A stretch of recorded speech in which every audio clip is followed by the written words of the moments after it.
नमस्कार दोस्तों, मेरा नाम है पृथ्वी आनंद है। मैं एक मैकेनिकल इंजीनियर हूँ। आज हम बहुत ही इंपॉर्टेंट टॉपिक के ऊपर बात करने वाले हैं जिसका नाम है लीन सिक्स सिग्मा। पहले हम जानेंगे सिक्स सिग्मा क्या होता है, उसके बाद हम जानेंगे लीन क्या होता है। अगर आप फ्रेशर हो या फिर आप किसी कंपनी के अंदर as a quality engineer job करना चाहते हो तो इंटरव्यूअर आपको इस टॉपिक के ऊपर सवाल पूछेगा ही पूछेगा। तो चलिए हम टॉपिक के ऊपर बढ़ते हैं। तो चलिए सिक्स सिग्मा की तरफ पढ़ते हैं। Basically it is a concept related to quality. तो क्वालिटी क्या होती है? फॉर एन एग्जाम्पल, आप किसी मोबाइल दुकान के अंदर जा रहे हो और उसको आप बोल रहे हो कि मुझे अच्छे कैमरा वाला फोन चाहिए, तो आपको फोन दिखाएगा, बहुत सारे फोन दिखाएगा। तो उसमें से आप चेक कैसे करोगे कि उसकी कैमरे की क्वालिटी अच्छी है कि नहीं है? तो उसके लिए आप फोटो खींचोगे। फोटो खींचने के बाद जो फोटो में कलर वेरिएशन तो नहीं आ रहा, जो नेचुरल प्रोडक्ट है और उसमें उसका जो कलर है वो चेंज तो नहीं हो रहा, वेरिएशन तो नहीं आ रहा। तो उसके बाद हम देखते हैं कि उसका रिजोल्यूशन अच्छा है कि नहीं, उसकी वो जो फोटो है खींचने के बाद वो फट तो नहीं रहा। ये सब चीजें अगर अच्छी रहेगी तो हम क्या बोलते हैं, उसकी कैमरे की क्वालिटी अच्छी है। तो वैसे ही हम किसी गाड़ी का भी एग्जांपल ले सकते हैं। गाड़ी के लिए हम क्या बोलते हैं, किसी शोरूम के अंदर जाने के बाद हम मुझे अच्छा एवरेज वाली गाड़ी चाहिए या फिर डिजाइन अच्छा होना चाहिए, इंटीरियर अच्छा होना चाहिए। ये जो आपकी रिक्वायरमेंट्स है उसको जो मैच कर रहे हैं प्रोडक्ट, उसको क्या हम बोलते हैं, क्वालिटी प्रोडक्ट बोलते हैं। बेसिकली ये जो कंसेप्ट है सिक्स सिग्मा की, वो आई कहाँ से? वो कंसेप्ट लाई थी मोटोरोला नाम की कंपनी ने 1980s में लाई थी। क्यों लाई उन्होंने कंसेप्ट? क्योंकि उनके जो फोन्स है, मोटोरोला के जो फोन्स है वो बेचे नहीं जा रहे थे, उनसे उनके सेल्स जो है लगातार गिर रहे थे। तो उसकी वजह से उन्होंने क्या किया, उनकी जो फोन की क्वालिटी वो अच्छी करने के लिए उन्होंने एक कंसेप्ट इवॉल्व किया जिसका नाम था सिक्स सिग्मा। तो बेसिकली बाय डेफिनेशन हम देखा जाए तो क्या होता है six sigma? It is a process improvement methodology. मतलब कोई प्रोडक्ट बनाने के लिए आपको एक प्रोसेस के थ्रू जाना पड़ता है। उस प्रोसेस में अगर कोई डिफेक्ट्स है, एरर्स है, तो उसकी वजह से क्या होता है, एरर्स होंगे तो उसकी वजह से डिफेक्ट्स प्रोड्यूस होंगे। तो एरर्स को हम निकाल देते हैं और उसको इंप्रूव करते हैं, वो प्रोसेस को इंप्रूव करते हैं। तो उसकी वजह से क्या होता है, प्रोसेस इंप्रूवमेंट हुआ तो डेफिनेटली ऑफकोर्स उसकी वजह से क्या होता है, डिफेक्ट्स कोई प्रोड्यूस नहीं होता। तो आपका जो प्रोडक्ट होगा वो क्वालिटी प्रोडक्ट होगा। तो उसको और एक नाम दिया जाता है सिंपल, उसको और एक बोला जाता है zero defect concept. Zero defect concept अगर आप बोलोगे तो basically it is impossible concept, by practically it is impossible. But अगर हम देखेंगे जो कंपनी सिक्स सिग्मा के ऊपर काम कर रही है उसमें से अगर वो 10 लाख प्रोडक्ट प्रोड्यूस कर रही होगी तो उसमें से सिर्फ 3.4 प्रोडक्ट्स ऐसे होंगे कि डिफेक्टिव होंगे, बाकी सारे प्रोडक्ट अच्छे होंगे। तो जो 10 लाख का वाला नंबर है और जो 4 वाला नंबर है, इसमें कितना वेरिएशन है? तो ऑलमोस्ट वो निग्लिजिबल है, मतलब वो क्या, वो ऑलमोस्ट जीरो ही हो गया। तो इसके लिए हम उसको बोलते हैं जीरो डिफेक्ट कंसेप्ट। उसको और एक बोला जाता है कि six sigma focus on variation reduction. Variation reduction मतलब फॉर एन एग्जांपल, अगर आप किसी कंपनी का बिस्किट खा रहे हो, उसके 2 पैकेट से, उसमें पहला वाला आपके पैकेट में से आपने बिस्किट खा लिया तो उसका जो टेस्ट है, और दूसरे वाला पैकेट जो है उसमें से आपने बिस्किट खा लिया तो उसका जो टेस्ट है वो अलग अलग नहीं होना चाहिए, उसमें वेरिएशन नहीं होना चाहिए। जितना कम वेरिएशन होगा उतना प्रोडक्ट आपका क्वालिटी और स्टैंडर्डाइज होगा। दिख रही है बल्कि शेप डायग्राम, उसको हम स्टैंडर्ड डेविएशन डायग्राम बोलते हैं। उसको और भी नाम दिया जाता है, उसको हम बोलते हैं प्रोसेस कैपेबिलिटी डायग्राम। तो ये डायग्राम को समझने के लिए यहाँ पे कुछ फॉर्मूला लिखे हुए हैं। x is equal to mu. Mu का मतलब होता है मीन, मीन का मतलब होता है एवरेज। आपको पता होगा कि एवरेज निकालते कैसे? तो एवरेज का फॉर्मूला होता है summation of data divide by number of data. तो हो गया आपका एवरेज। यहाँ पे जो आपको ये दिख रही है नीचे वाली वो एक्स स्केल है, और ये बीच वाली सेंट्रोइडल जो लाइन दिख रही है बीच वाली, उसको हम जेड स्केल बोलते हैं। तो x is equal to mu हमने तो देख लिया, तो z इज इक्वल टू क्या होगा, x minus mu divide by standard deviation. Standard deviation का जो फॉर्मूला है वो हमने 11वीं 12वीं या फिर इंजीनियरिंग में भी पढ़ा होगा आपने। तो sigma is equal to under root xi minus mu divide by n। तो xi मतलब x स्केल के ऊपर जो भी वैल्यू आएगी वो वैल्यू होगी। म्यू का मतलब होता है मीन, मीन की जो वैल्यू हम लेंगे वो वैल्यू हो गई म्यू। और n मतलब होता है number of population, number of data, number of products, वो वैल्यू हो गई n की। तो हमने यहाँ पे देख लिया x is equal to mu है ये बीच वाली लाइन। अगर हमें फॉर एन सिंप्लीफिकेशन हम उसको मान लेते हैं ये जीरो है, मतलब mu x is equal to mu is equal to zero. तो क्या हो गया, ये यहाँ पे तो जीरो हो गया। तो z is equal to x minus mu divide by standard deviation, मतलब x की जगह हमने जीरो पुट कर दिया क्योंकि x is equal to mu है यहाँ पे। तो क्या हो गया, ये zero minus zero divide by standard deviation. तो zero divide by anything obviously zero हो गया वो, मतलब ये क्या हो गई, जीरो हो गई। तो हमने पहले भी पढ़ा होगा कार्टेशियन कोऑर्डिनेट सिस्टम में कैसा होता है। अगर हम जीरो के लेफ्ट हैंड साइड में जाएंगे, मतलब लेफ्ट हैंड साइड में जाएंगे तो क्या हो गया, उसकी वैल्यू नेगेटिव होती है, और अगर हम राइट हैंड साइड में जाएंगे तो उसकी वैल्यू पॉजिटिव होती है। तो वैसे ही हम यहाँ पे क्या करते हैं, ये है हमारी सेंट्रोइडल लाइनिंग, इसके हम 1 SD इधर चले जाते हैं, मतलब यहाँ पे, और 1 SD इधर चले जाते हैं। तो इसके जो बीच में पूरा एरिया आपको दिख रहा है शेडेड पोर्शन, उसको हम क्या बोलते हैं, 1 सिग्मा बोलते हैं। मतलब ये 1 सिग्मा लेवल की प्रोसेस हो गई। वैसे हम 2 सिग्मा, ऐसे यहाँ पे गए 2 सिग्मा, यहाँ पे गए 2 सिग्मा, ये बीच वाला पोर्शन हो गया वो 2 सिग्मा। वैसे हम 3 सिग्मा, 4 सिग्मा, 6 सिग्मा तक आ जाते हैं। वैसे ये जो लाइन है दोनों वो पैरेलल है, ये कभी इंटरसेक्ट नहीं करेगी, मतलब ये भी इंफिनिटी में चली जाएगी, ये भी इंफिनिटी, मतलब ये दोनों इंटरसेक्ट नहीं करेगी। तो यहाँ पे हमारी 6 सिग्मा लेवल की प्रोसेस आ जाती है। वैसे हम 7 सिग्मा पे भी चले जा सकते हैं, लेकिन उसमें खर्चा बहुत बढ़ जाएगा, क्योंकि 1 सिग्मा लेवल बढ़ाने के लिए कंपनी को बहुत सारा खर्चा करना पड़ता है। तो क्या हो गई, ये 6 सिग्मा होगी। तो 6 सिग्मा के बीच में जो पूरा एरिया जो कवर हो रहा है वो कितना होता है, लगभग 99.99936%। मतलब कितना हो गया, वो ऑलमोस्ट 100% हो गया। तो 1% बढ़ाने की कोई जरूरत नहीं है। तो ये तो हमने देख लिया डायग्राम के थ्रू 6 सिग्मा होता है क्या है। अगर आपको स्टैटिस्टिकली समझना है कि 6 सिग्मा कैसे परफॉर्म करता है, तो हम देख सकते हैं यहाँ पे कुछ मैंने लिखा है ये चार्ट के through. 1 sigma is equal to 69, 2 sigma is equal to 31%, 3 sigma is equal to 6.7%, 4 sigma is equal to 0.62%, 5 sigma is equal to 0.23%, 6 sigma is equal to 0.0034%। ये जो है ये डिफेक्ट्स के परसेंटेज है। मतलब हम मान के चलिए कि 100 प्रोडक्ट्स आप प्रोड्यूस कर रहे हैं 1 सिग्मा लेवल के ऊपर, तो उसमें से 69 प्रोडक्ट्स ऐसे होंगे वो डिफेक्टिव होंगे, मतलब 5 में से 3.4 प्रोडक्ट्स डिफेक्टिव होंगे। तो ये तो नंबर बहुत ही खराब, मतलब हर एक प्रोडक्ट्स, 1-2 प्रोडक्ट्स ही आपके अच्छे होंगे 5 में से, और 3 प्रोडक्ट खराब होंगे, तो कोई आपकी कंपनी के प्रोडक्ट्स लेगा ही नहीं। वैसे ही हम 2 सिग्मा के ऊपर अगर हम 1 सिग्मा लेवल बढ़ा देते, अगर 1 सिग्मा से हम 2 सिग्मा तक आ जाएंगे, तो क्या हो जाता है, ये जो नंबर है 69 से 31 पर रिड्यूस हो जाता, मतलब 100 में से 31 प्रोडक्ट्स डिफेक्टिव। फिर भी ये नंबर बहुत ही खराब लग रहा है, क्योंकि 100 मतलब हर 3 प्रोडक्ट्स में से 1 प्रोडक्ट डिफेक्टिव होगा आपका, तो ये तो बहुत खराब नंबर है वैसे तो हम अगर और उसको बढ़ा देते 1 सिग्मा लेवल को, तो क्या हो जाता है, 2 सिग्मा से 3 सिग्मा पे हम आ गए, तो उसमें से 6.7 प्रोडक्ट्स डिफेक्टिव, मतलब 100 में से 6.7 मतलब फॉर अप्रोक्सीमेशन 7 प्रोडक्ट्स हो गए डिफेक्टिव। तो वैसे तो ये इन दोनों के कंपैरिजन में 7 जो नंबर है वो बहुत अच्छा लग रहा है। फिर भी ये नंबर बहुत इतना भी अच्छा नहीं है कि कोई कंपनी इसको इम्प्लीमेंट कर सके।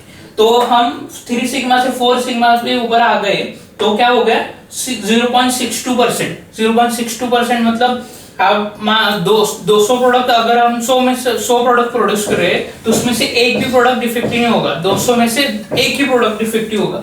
तो ये तो हम 1 सिग्मा के कंपैरिजन में अगर देखेंगे तो 0.62% ये बहुत ही कम नंबर है, और इसको हम इम्प्लीमेंट भी कर सकते हैं। हमारी जो इंडिया की एवरेज इंडस्ट्रीज है वो 3 to 6 सिग्मा के बीच में परफॉर्म करती है। पर बेस्ट इन क्लास जो कंपनी होती है, मतलब बहुत बड़ी बड़ी कंपनी है, जैसे कि हम टाटा मोटर्स ले, आईफोन ले, वो वाली कंपनी 5 सिग्मा या 6 सिग्मा के ऊपर काम करती होंगी। तो 6 सिग्मा के ये 5 सिग्मा के मतलब 0.023%, ये नंबर तो बहुत ही कम आ गया। और 6 सिग्मा मतलब 0.0034%, मतलब 10 लाख प्रोडक्ट अगर कोई कंपनी प्रोड्यूस कर रही है, तो उसमें से 3.4 प्रोडक्ट ही डिफेक्टिव होंगे। तो 1 सिग्मा के लेवल में और 6 सिग्मा के बीच में बहुत डिफरेंस है, बहुत मतलब बहुत ही ज्यादा डिफरेंस है। अगर कोई कंपनी 5 में से 3.4 प्रोडक्ट्स डिफेक्टिव निकाल रही है, और वही दूसरी कंपनी 10 लाख में से 3.4 प्रोडक्ट डिफेक्ट निकल ली, तो उसमें बीच का जो डिफरेंस है वो बहुत ही बड़ा है। तो आप देख सकते हैं इसके बीच में 6 सिग्मा के ऊपर जो कंपनी काम करती है उसका स्टैंडर्ड और परफॉर्मेंस कितना हाई होता है। ये 6 सिग्मा कंपनी में इंप्लीमेंट कैसे किया जाता है वो एक छोटे से एग्जांपल के थ्रू हम जानेंगे। 6 सिग्मा बेसिकली डीमैक रोड मैप पे ऊपर चलती है। मतलब ये डीमैक ये जो है एक टर्म है, वो डीमैक का एक हर उसमें से हर एक लेटर है वो एक फेज डिफाइन कर रहा है। मतलब डी का मतलब हुआ डिफाइन, एम का मतलब हुआ मेजर, ए का मतलब होता है एनालाइज, और आई का मतलब होता है इम्प्रूवमेंट, और सी का मतलब होता है कंट्रोल। तो डिफाइन फेज में क्या किया जाता है कि एग्जैक्टली हमारा प्रॉब्लम क्या है, वो एक प्रोजेक्ट चार्टर बनाया जाता है, उसके ऊपर हम लिख देते हैं कि एग्जैक्ट हमारा प्रॉब्लम क्या है। मतलब हमारे फॉर एन एग्जांपल, अगर किसी कंपनी में लोग काम पे नहीं आ रहे, ऑन टाइम नहीं आ रहे, कंपनी का ऑन टाइम टाइमिंग है 10 बजे का, लेकिन लोग आ रहे हैं 10 से 12 बजे के बीच में, मतलब कोई भी एक फिक्स टाइमिंग नहीं है, उसकी वजह से क्या हो रहा है, परफॉर्मेंस डिक्रीज हो रहा है। तो हमें ये तो समझ में आया कि प्रॉब्लम एग्जैक्टली क्या है, तो हमने प्रॉब्लम को डिफाइन कर दिया। मेजर फेज में क्या किया जाता है कि उसका डाटा कलेक्शन किया जाता है कि 100 लोग बंदे आ रहे, तो 100 में से कितने बंदे वो 10 बजे आ रहे, कितने बंदे वो 10:30 बजे आ रहे, 11 बजे कितने आ रहे और 12 बजे कितने हैं, ये हम डाटा कलेक्शन करते हैं मेजर फेज में। और मेजर फेज में डाटा जो कलेक्ट किया है उसका हम मीन निकालते हैं, मीडियन निकालते हैं, और उसके ऊपर बहुत सारी चीजें डिपेंड करती है, वो हम पूरे व्हाइट और येलो बेल्ट में सीखेंगे। एनालाइज फेज में किया जाता है कि ये जो हमने डाटा कलेक्शन किया उसको एनालाइज किया जाता है डिफरेंट ग्राफ्स के थ्रू, पाई चार्ट हुआ वैसे ग्राफ्स के थ्रू उसका एनालाइज किया जाता है, और उसको हम उसके थ्रू हम समझ सकते हैं कि एग्जैक्टली प्रॉब्लम क्या है और उसकी वजह से हमारा परफॉर्मेंस लेवल कितना गिर रहा है। तो इम्प्रूवमेंट फेज में ये देखा जाता है कि ये हमारा प्रॉब्लम है, इसको कैसे इम्प्रूव किया जा सकता है, कि हमारी कंपनी में कोई फॉर एग्जाम्पल जैसे कि हमने बोला कि लोग टाइम पे नहीं आ रहे, तो जो ऐसा कंपनी के जो पॉलिसी है उसको हमें चेंज करना पड़ेगा। मतलब जो बंदे 10 बजे ऑन टाइम आ रहे हो उनको हम ज्यादा इंक्रीमेंट देंगे, ऐसी कुछ तो पॉलिसी लानी पड़ेगी जिसकी वजह से लोग ऑन टाइम आ सके और उसका हमारा जो कंपनी का जो स्टैंडर्ड है वो बढ़ सके, वर्क में कोई भी कमी ना हो। तो इम्प्रूवमेंट फेज में ये देखा जाता है कि उसको इम्प्रूवमेंट कैसे किया जाता है। तो और उसके बाद जो हुआ वो कंट्रोल फेज। कंट्रोल फेज के लिए हम टीम बिठाते हैं कि जो हमने चीज इंप्लीमेंट की वो अच्छे से इंप्लीमेंट हो रही है कि नहीं, उसके बाद हम उसको कंट्रोल कर पा रहे हैं कि नहीं, अगर वो आउट ऑफ कंट्रोल जा रही है तो उसको कैसे कंट्रोल किया जा सकता है, और जो चीज हमने कंट्रोल की है वो विद इन लिमिट से रहनी चाहिए, अगर वो ऊपर नीचे हो रही है तो उसको विद इन लिमिट्स लाना वो कंट्रोल टीम का काम होता है। तो ये 5 फेजेस के ऊपर कंपनी काम करती है और वो प्रॉब्लम को डिटेक्ट करके उसको सॉर्ट आउट करके उसको इंप्रूव किया जाता है, और ये डीमैक रोडमैप के थ्रू, सिक्स सिग्मा के थ्रू हम प्रॉब्लम को डिटेक्ट करके उसको सॉर्ट आउट करते हैं। लीन भी एक कंसेप्ट है जो कि कंपनी में यूज की जाती है। ये कंसेप्ट थोड़ी सी सिक्स सिग्मा से वैरी करती है। लीन का बेसिकली मतलब होता है एलिमिनेशन ऑफ वेस्ट। तो वेस्ट क्या होता है, waste is anything which does not add any value to the product. मतलब अगर कोई एक प्रोडक्ट है उसमें आप कोई नई टेक्नोलॉजी ऐड कर रहे हो और उसको मैन पावर लगा रहे हो, फिर भी कस्टमर आपको उस चीज के लिए पैसे नहीं दे रहा, तो उसका कोई मतलब ही नहीं, मतलब उसको कोई वैल्यू नहीं है। तो जो नॉन वैल्यू एडेड जो प्रोसेस होते हैं आप उसके ऊपर ऐड करते हैं, वो क्या होते हैं, वेस्ट होते हैं। वैसे तो 8 टाइप के वेस्ट होते हैं। वो 8 टाइप को वेस्ट को जानने के लिए हमने एक छोटा सा एक्रोनिम तैयार किया है इसके लिए, और उसका एक्रोनिम जो है वो डाउन टाइम। तो डाउन टाइम क्या होता है एग्जैक्टली, डी का मतलब होता है डिफेक्ट्स, ओ का मतलब होता है ओवर प्रोडक्शन, डब्ल्यू का मतलब होता है वेटिंग, एन का मतलब होता है नॉन यूटिलाइज्ड स्किल्स, टी का मतलब होता है ट्रांसपोर्ट, आई का मतलब होता है इन्वेंट्री, एम का मतलब होता है मोशन, ई का मतलब है एक्सेस प्रोसेसिंग। ये 8 टाइप के वेस्ट है जो कि कंपनी में प्रोड्यूस होते हैं किसी भी प्रोसेस के थ्रू। तो लीन क्या करती है टेक्नोलॉजी, उस प्रोसेस में जो भी डिफेक्ट्स प्रोड्यूस हो रहे हैं उसको निकालने का काम करती है। तो डिफेक्ट्स क्या होते हैं, डिफेक्ट्स तो ऑब्वियसली एक प्रकार का वेस्ट ही हुआ है। मतलब कोई भी आपने चीज बनाई, फिनिश प्रोडक्ट बनाए पर वो डिफेक्ट निकला तो वो क्या हो गया, कंपनी के लिए वेस्ट हो गया। ओ का मतलब ओवर प्रोडक्शन, मतलब अगर आपकी कंपनी की जो प्रोडक्ट है वो डिमांड मार्केट में कितनी 120 है, पर आप कितने प्रोड्यूस कर रहे हो, 150 प्रोड्यूस कर रहे हो, तो ऊपर के 30 क्या हो गए, वो वेस्ट हो गए। मतलब आप ओवर प्रोडक्शन कर रहे हो, लगते हैं तो 120 पर आप कितने बना रहे हो 150, तो वो क्या हो गया, ओवर प्रोडक्शन हो गया। तो ओवर प्रोडक्शन की वजह से कॉस्ट बढ़ जाता है, तो वो क्या हो गया, वेस्ट हो गया। वेटिंग टाइम मतलब अगर कोई कंपनी में प्रोसेस चल रहा है और एक आधी मशीन बिगड़ गई तो वो जो रिपेयर करने में के लिए जो टाइम लगता है वो डिले टाइम में ऐड हो जाता है, तो वेटिंग करना पड़ता है। कोई भी फिनिश प्रोडक्ट अपने इस टाइम के अंदर आना चाहिए वो डिले हो जाता है, तो वेटिंग करना पड़ता है कस्टमर को वो प्रोडक्ट खरीदने के लिए। तो वेटिंग भी एक वेस्ट ही होता है। नॉन यूटिलाइज्ड स्किल्स, ये क्या होता है, अगर आपके कंपनी में बहुत सारे हाईली क्वालिफाइड बंदे हैं लेकिन वो एक लो प्रोजेक्ट के ऊपर काम कर रहे हैं, मतलब उनके पास नॉलेज तो है बड़े प्रोजेक्ट करने के लिए पर वो नहीं काम कर पा रहे उसके ऊपर, मतलब उनके पास स्किल तो है लेकिन वो यूटिलाइज नहीं कर रहे, तो नॉन यूटिलाइज स्किल भी एक प्रकार का वेस्ट ही होता है। वैसे ही हम यहाँ पे देख सकते हैं टी फॉर ट्रांसपोर्ट में भी बहुत सारा टाइम चला जाता है, क्योंकि कोई भी प्रोडक्ट बन गया वैसे तो हो नहीं सकता कि कंपनी के बाहर हम तुरंत उसको बेच सकते हैं, ऐसा हो नहीं सकता। तो उसको मार्केट में ले जाने के लिए जो भी ट्रांसपोर्ट लगता है उसमें टाइम चला जाता है, पैसे चले जाते हैं, तो ट्रांसपोर्ट भी वेस्ट ही होता है। आई फॉर इन्वेंट्री, मतलब आपकी कंपनी में 100 प्रोडक्ट बन रहे हैं लेकिन आपके पास 150 प्रोडक्ट की रॉ मटेरियल है, तो ऊपर के जो 50 है और जो रॉ मटेरियल है 50 का, वो आपको एक स्टोरेज में रखना पड़ेगा, मतलब इन्वेंट्री करनी पड़ेगी उसकी। तो वो जो है स्टोरेज के लिए आपको सेफ्टी आती है, उसमें पैसे आते हैं, उसको स्टोर करने के लिए उसकी सेफ्टी भी उतनी इंपॉर्टेंट होती है। तो इन्वेंट्री भी एक प्रकार का वेस्ट होती है, मतलब ऐसा होना चाहिए कि 100 प्रोडक्ट बन रहे हैं कि 100, तो 100 आपके पास 100 प्रोडक्ट का ही रॉ मटेरियल होना चाहिए, तो इन्वेंट्री उतनी हो जितना आपका प्रोडक्शन है। तो एम फॉर मोशन, मतलब कोई भी एक आधी प्रोसेस के थ्रू चला जाता है प्रोडक्ट, तो एक प्रोसेस होने के बाद वो दूसरे प्रोसेस की तरफ जाता है। तो जो दो प्रोसेस है, दो मशीन है, उसके बीच में ज्यादा से ज्यादा कम से कम डिस्टेंस हो, उसकी वजह से उसको ज्यादा ट्रेवल ना करना पड़े, मोशन मिनिमम हो।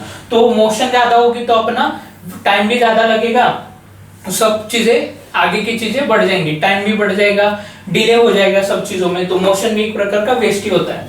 और एक्सेस प्रोसेसिंग मतलब अननेसेसरी हम किसी भी प्रोडक्ट के ऊपर प्रोसेस करें, मतलब उसकी जरूरत नहीं है, तो ये 8 टाइप के वेस्ट होते हैं। इसकी वजह से अपना जो वेस्ट है वो लीन के थ्रू, टेक्नोलॉजी के थ्रू ये 8 टाइप के वेस्ट है हम निकालने का काम करते हैं।